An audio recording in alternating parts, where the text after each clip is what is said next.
You got a business in a couple of years, instant bankruptcy. In the best of times, your margins are pretty thin. You got to be real careful about what new technology and equipment you bring on board. So while I'm excited about the prospect of a new fast 40-seat jet that might just be able to skim the cream off of passenger traffic on key routes, if you're an airline, you're watching that real closely and you really don't know. You really don't. The other thing is, oh boy, we, as in the industry of building jets, we are poster children for deflation. Relative to the consumer price index, the real cost of a new jet has been coming down. And go buy one today, please, because they're great value. Remarkable. This is really a different scenario. When you get into supersonics, you're being asked to make a quantum leap in terms of your capital cost, and the sort of incredible discounts that the world airline industry enjoys in the land of happy subsonic travel just doesn't happen. Okay, let's turn now to business jets. And here's where I'm going to use the Aerion as an example, because the Aerion, again, has two things: an engine, or at least a roadmap to an engine with General Electric, and a price tag, $124 million in today's money. The average price for the top half of the business jet market, just looking at green, without the fancy interiors, without the holograms, without the air hockey table, is right now almost $60 million. So half of what an Aerion will cost. Now, the most you can pay for a traditional business jet, unless you're Elon Musk and you have your own jetliner, a traditional business jet maxes out now at about 77 million green. Again, a long way from the 124 million. I'll give Aerion credit.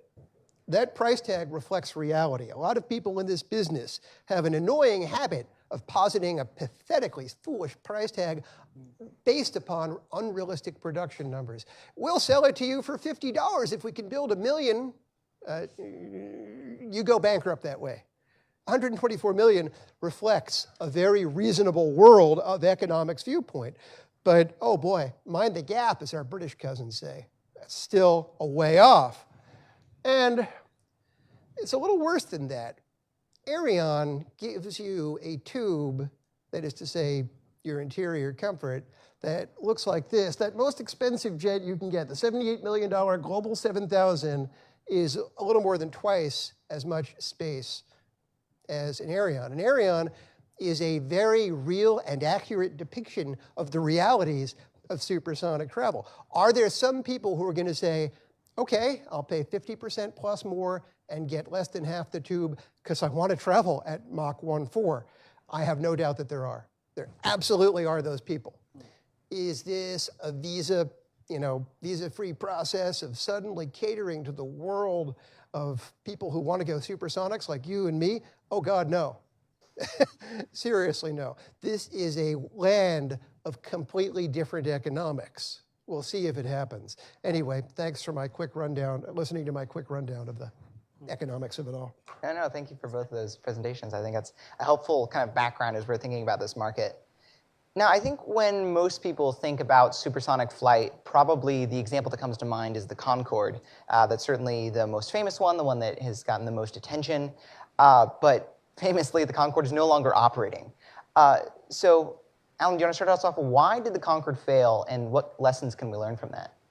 Sure. And as we see, as Richard alluded to, there has been 50 years of innovation around jet engines, right? With the idea that there is a speed limit, right? That you can't go over land. The Concorde was a loud, inefficient aircraft that went about Mach 2. 2 times the speed of sound. It was the only successful one. There was a couple other ones. The Boeing 2707, which just failed out of production. And then there was the Soviet Tu-144. And all of these were big government investments where they were trying to get geopolitical power to suit a very specific market need. This wasn't ever really a free market kind of thing, right? So what caused this all to fall apart? I would contend that one of the major things that was the restricted market that came with an overland ban of supersonic flight. because it effectively reduced the flight paths between, like Richard alluded to, only the cream of the across the Atlantic, for example, from New York to London. And this, what happened to cause the supersonic ban over land? There was primarily two major factors. The anti-Concorde project, which rose up against the environmental concerns around the Concorde. And indeed, as Richard alluded to, the Concorde was incredibly inefficient. It ran about 4 times as much gas as a normal subsonic jetliner. And so they created, it was primarily around environmentalism, that they said that it would destroy the upper atmosphere, that it was inefficient, that it would shatter windows, and that it would cause incredibly loud noises. Like they took out a ad on the front page of the New York Times, that basically, or on an entire page of the New York Times, that basically said, "This will be the loudest noise you have ever heard." It is pretty loud, right? But it's equivalent to like a motorcycle, and it goes by in half a second.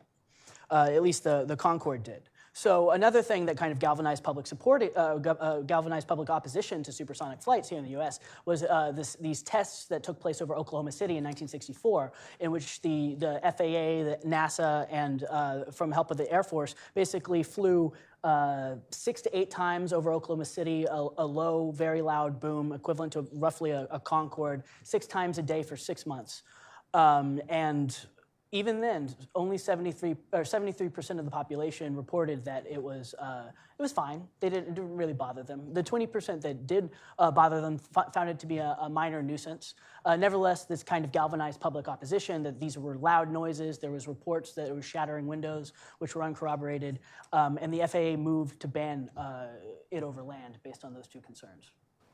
We can get into whether those were real or not, especially the environmental concerns, but yeah.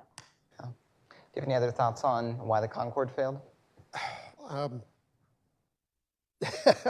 You'll have to forgive me for this, but in advance. But yeah, I'm afraid I disagree with I don't think it had anything to do with regulation, public perception. It was pure economics. Take you back in time. It's 1960-something, and you have the British state-owned aircraft firm, which does not worry about making profits. You have the French state-owned aircraft firm, which does not worry about making profits. And they are given all the money in the world to develop these jets. Then they're given all the money in the world to build them. And then you have the state-owned airline of Britain, does not need to worry about making profits. The state-owned airline of France does not need to worry about making profits. Said, "How many do you want?" And they both say, "Yeah, we can take 6. And they each take 6. And that's a realistic depiction of what they could get in terms of traffic. Did any of it have to do with overland? Hey, conceivably. Can't rule it out. But for decades to come, if you were traveling on probably the single most lucrative air routes in the world, New York, Paris, New York, London, nothing stopped you from taking a flight on a plane that had already been paid for, completely amortized. It was like starting a leasing business with Rolls Royces. Given to you, like, go start a car leasing company with these free Rolls Royces. Okay, what's my realistic price for it, given insurance, given whatever? No one seems to be lining up, and it was the same with Concorde. These things were money losers consistently, even on these incredible air routes, and they were never restricted from operating on the most lucrative air routes in the world. Would it have been better if they could have exploited something overland? Yeah, it would have helped, but really, this is where you make money. And they were losing money with 6 each at the best of times, given to them free. Circa the mid-1990s, the US is considering the HSET program. The Economist magazine had probably the world's best headline on the subject ever in the popular press, which was Mach 2, taxpayer 0. Yeah, right? But then it's absolutely true, but they absolutely stopped innovating on this. Good point. They didn't try to make the planes more efficient, and as we know, fuel prices and fuel volatility dictate a lot of how airliners think and spend, and these things ran, like I said, 4 times more inefficient than other airplanes. They didn't spend any time clarifying the design of the aircraft to reduce the boom or improve efficiency. They didn't invest in any new technologies. They were the same thing because it was dictated by a government body between France and the UK of innovation by absurd committee, and then they just stopped innovating. And they stopped innovating in 1965. And then we have 40 years plus of where the fastest we went was in 1976, where we went Mach 3, which was, it was not a civilian flight, obviously, but like that is where we stopped. And we have had zero innovation ever since. And to your point about, creating these types of engines, like if we were to create a market in, 10, 15 years, we can move towards something like a variable cycle engine, where you can create efficiencies both at subsonic and supersonic speed for these aircraft. But we haven't put any money into it for those reasons.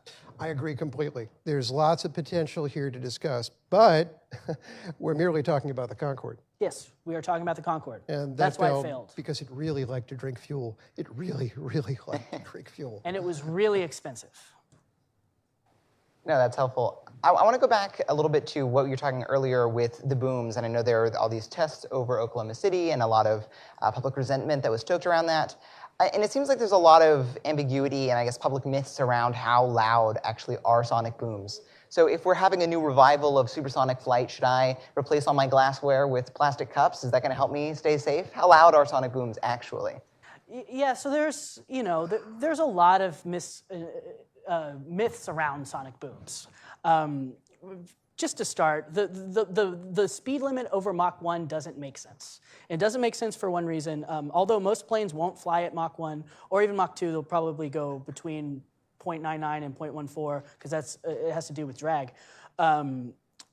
Flying at Mach 1.2 at 35,000 feet, which is like 20,000 feet under where some of these planes want to fly, the boom won't even reach the ground. No one will hear it. So creating this kind of arbitrary speed limit doesn't really make sense if you're actually trying to mitigate boom.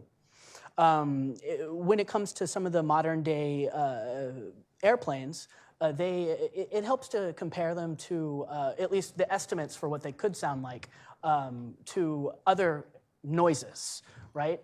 So they use new composite materials and wind developed and computer-generated models and designs to create them and make them more efficient.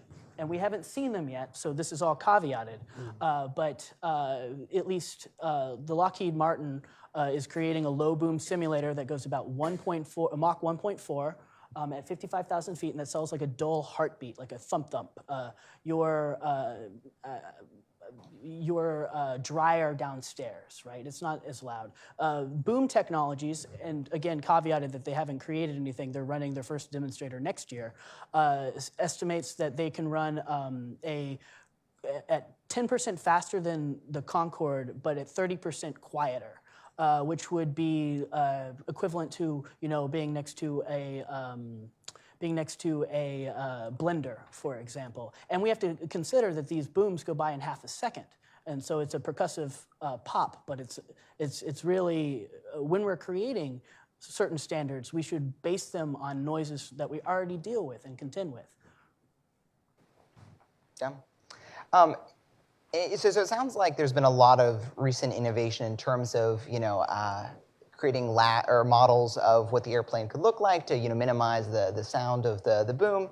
And we haven't really seen what it can do in terms of 40 years of innovation for reducing fuel consumption and other forms of trying to make it more economical. Is there a good reason for thinking that if we were to combine the last 40 years of aeronautics insights to the Concorde or the newest supersonic flights, that could be a more economical model?